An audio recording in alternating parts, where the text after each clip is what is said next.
Halo, apa kabar anak-anakku? Senang sekali Bapak bisa berjumpa dalam pembelajaran pendidikan agama Katolik dan budi pekerti pada saat ini melalui pembelajaran online.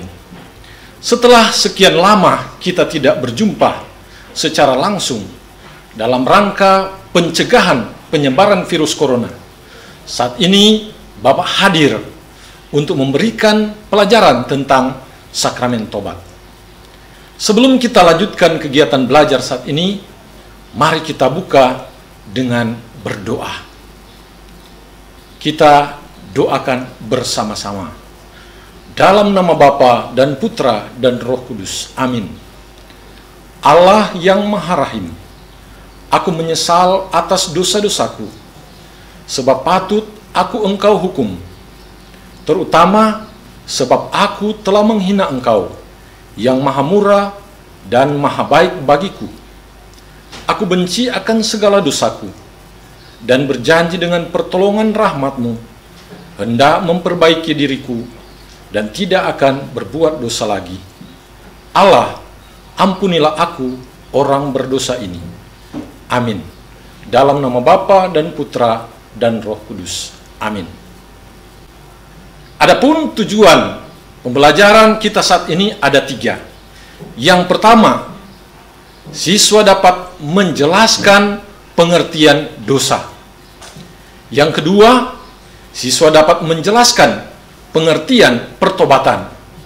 Dan yang ketiga, siswa dapat memberikan contoh hal-hal yang dapat dilakukan sebagai bentuk pertobatan di masa pandemi COVID-19. Adakah di antara kita berani mengatakan bahwa dirinya tidak berdosa? Ada ungkapan yang mengatakan, tidak ada gading yang tak retak. Hal ini mau menegaskan bahwa tidak ada manusia sempurna di dunia ini.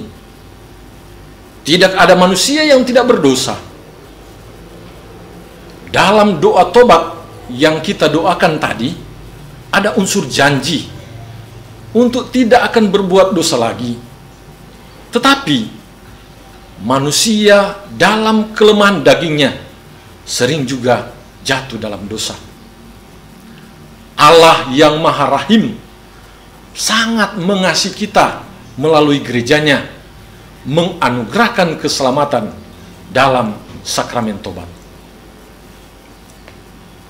Menjadi pertanyaan bagi kita, apakah dosa itu?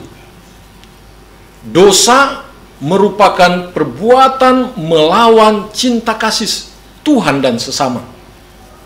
Tuhan sangat mencintai manusia, namun manusia melawan cinta Tuhan itu. Suatu perbuatan dapat dikatakan dosa apabila memenuhi 3 unsur. Yang pertama, dilakukan dengan sadar.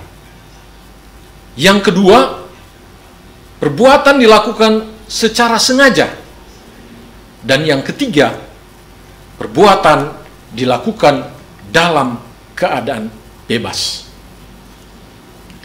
Siswa-siswi yang saya kasihi, tahukah Anda apa yang menjadi akibat ketika kita jatuh dalam dosa?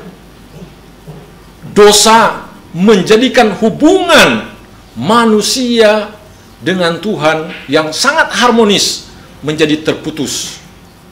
Hubungan Tuhan dengan sesama menjadi terputus, bahkan dengan lingkungan menjadi rusak. Ketika manusia jatuh dalam dosa, manusia mengecilkan dirinya sendiri, membuat manusia tidak berkembang.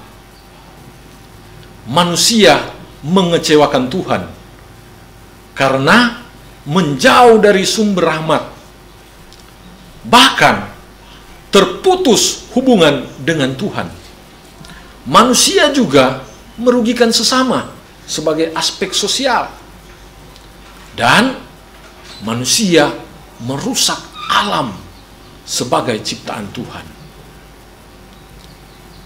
Mengapa pengakuan dosa diperlukan?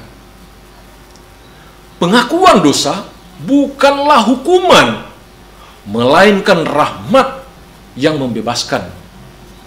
Allah yang Maha Rahim, Ia Maha Pengampun. Ia tidak mau manusia jatuh dalam kungkungan dosa. Ia menghendaki agar manusia itu selamat. Allah terus merindukan agar manusia yang telah tersesat kembali kepadanya. Ada sukacita besar di surga bila ada satu orang berdosa bertobat. Gereja hadir sebagai tanda yang menyelamatkan melalui sakramen tobat. Imam atau pastor sebagai bapa pengakuan menjadi tanda kehadiran Allah dan sesama untuk memulihkan hubungan yang sudah rusak. Apabila jatuh dalam dosa yang sangat berat, segeralah menerima sakramen tobat. Alangkah baiknya bila menjelang hari raya Natal dan Paskah, kita juga menerima sakramen tobat agar layak merayakan pesta dan hari raya itu. Tuhan mengharapkan agar manusia bertobat, berbalik, kembali kepada Allah, kembali kepada jalan menuju kepada Allah. Siswa-siswa, saat ini Bapak memberikan tugas mandiri. Kiranya tugas ini dapat dibuat dan hasilnya dapat dilaporkan kepada wali kelas dan kepada Bapak Guru sebagai guru mata pelajaran pendidikan agama dan budi pekerti.